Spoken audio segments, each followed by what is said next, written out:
Let's reach for the sky.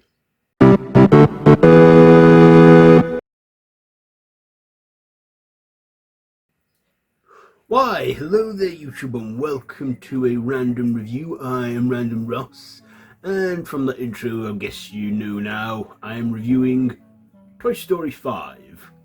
Yes, this is a fan, because it's red hot where I am today. So, let's put it here, shall I? And have it, yeah, nice cool breeze. If you can hear any buzzing or like that, it's the fan, okay, because like I said, I'm boiling hot. So yeah, Toy Story 5. So this one is written by Andrew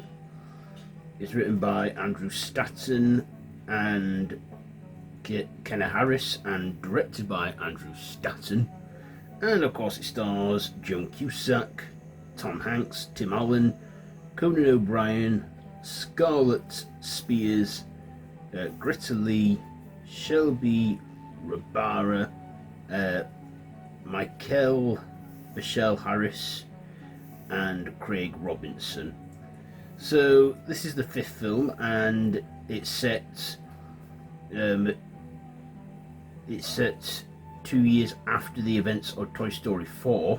So Toy Story 5 follows Jessie, Woody, and Buzz Lightyear as they and the other toys deal with the presence of Lilypad, a tablet, and a new favourite plaything for Bonnie. And of course, yeah, Lilypad is taking up the playtime, and of course we get a side story of rogue high-tech Buzz Lightyears who go on a little mission of their own to find Star Command that at first feels irrelevant to the plot, but then they come into it eventually. There's 2 end credit scenes as well, so feel free to stick around for those. So what did I like? Well, this one was about 1 hour 40 minutes, and I thought, okay, good like hour and a half-ish, because kids aren't going to sit for that long, are they, for 3 hours, what have you. So I liked that it wasn't a long film. Also, this, primarily focused on Jessie, who I feel was the main character in this one. Like she took the main lead. After all, when Woody made her like the sheriff of the toys from the previous film after he decided to go and be a lost toy, we do see Woody helping out other toys and that, and Bo Peep is still in there. She has a minor role in it too. And we see the other toys: Rex, Mr. Potato Head, Ham, Slinky, Mrs. Potato Head, and other toys. But also Forky and his now wedded wife, I can't remember her name now, but they are in it, but are not, again, the main focus. They kind of get demoted to side characters in this. We see Jessie return to the home of her previous owner. Of course, her previous owner, Emily, doesn't live there anymore. She's now moved on, and another family live there with another girl who is kind of like Bonnie, doesn't live her life around technology and still likes to play with toys. And, we see, other tech toys in there too. Early tech toys before it was all fully connected to broadband and stuff. We get a character called Smarty Pants, which is a potty training mechanism toy. We also get a hippo one that's a navigator, and a camera one that takes photos. And Jessie goes on this whole adventure, finds out that her first owner, her first kid Emily, didn't forget about her completely. We get a bit of closure with her character as well. But yeah, I like that we got Tim Allen and Tom Hanks back as Woody and Buzz. Like I said, mainly played supporting characters in this, as this was like Jessie's film. But yeah, it was surprisingly good. Lilypad, you think that's going to be the antagonist, but they do eventually find a way around it. Lilypad learns the error of her ways, and she is, well, I believe the message behind it is, and even Tom Hanks has gone on to say this, that toys, are a lot less, are better than tech, because we are in a digital age now where we are living our life around technology. I mean, I'm using tech to record this review, and as well, even to look at all some notes and that on my tablet. So we are in a digital age, and kids are living their lives around technology. In fact, it's basically, this is also come out around the time that our now former Prime Minister announced a ban on social media for under 16s. And basically, I guess the message is here, take some time to play with toys.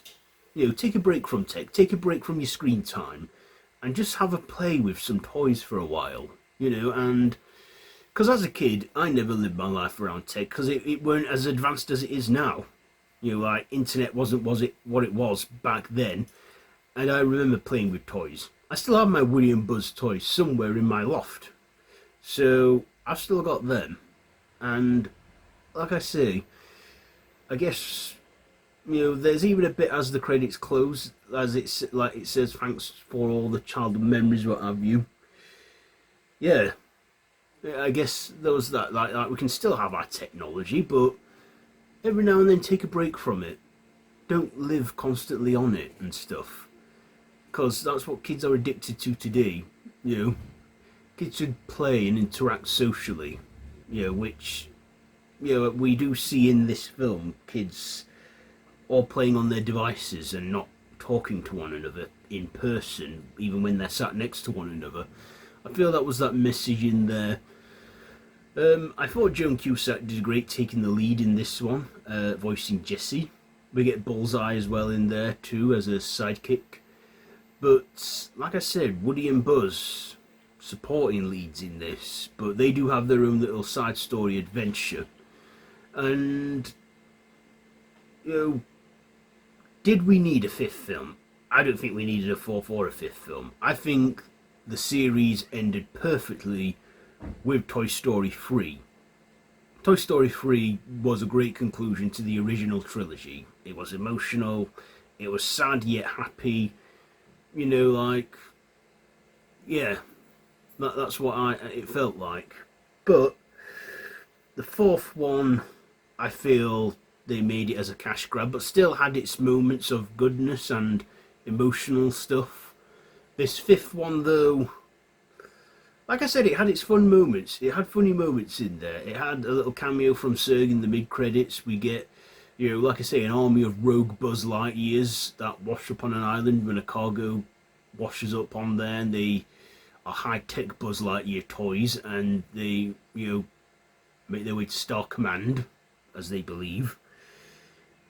But, I feel we did get some moments of memories in there from, like, the first one when they're flying. They say they're flying with style. But I would probably say that this was alright, and given the success of this one, a sixth Toy Story does look likely. A Toy Story 6 does look likely, and apparently they say that Toy Story 6 will be the conclusion of this trilogy, will be the conclusion of Bonnie's story arc in the franchise. When will they make a Toy Story 6? If they do one, I don't know, maybe the franchise will stay off screen now for 4 years, 6 years, maybe 11 years, I don't know. But like I said, a sixth film does look likely, and if they are going to do that, please wrap it up with that, because we 90s kids, we had our fun with the series. And like I say, I bet you're thinking, don't watch them then. I know, but I feel the need to watch them, even though they don't feel necessary. Because, Disney, they just like to drain things, don't they, in franchises. But Toy Story 5, I've been in this series since the beginning, so I guess I owed it to my inner child to check it out and kind of remember what it was like back in the day. But Toy Story 5, I will give this one, I think I will give Toy Story 5 a, I think I will give it a, you know what, I will give it a 3 out of 5. 3 out of 5, because it was watchable. I probably won't watch this in the big screen anytime soon again, but I will definitely watch it again in time when it becomes available on Disney Plus. But me, like I said, I can watch the first 2 Toy Stories again and again, and I've never got bored with them. I enjoy the hell out of those 2. Third one's alright, like I say, a good conclusion to the original trilogy. The 4th one I've seen the fewest, and the 5th one I've only seen once. Well, once because I'm reviewing it now.